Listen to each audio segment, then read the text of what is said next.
How to easily turn on or turn off Galaxy System app update on Samsung Galaxy S26 Ultra. So let's start the video. First of all, go to app library. Now here, so click on settings app.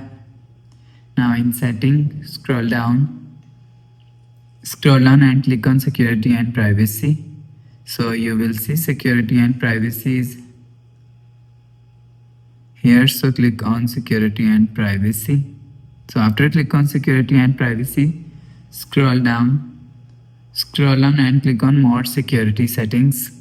So after click on more security settings, scroll down to and you will see Galaxy System app update is here. So if you want to turn off Galaxy System app update, so turn off this button.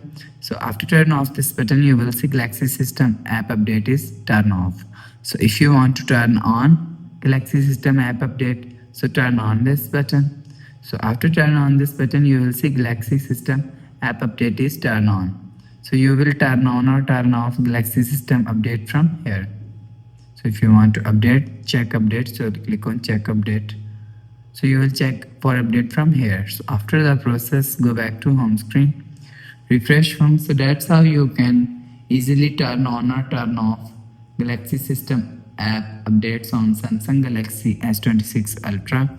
So if you like the video, please subscribe. Thanks for watching.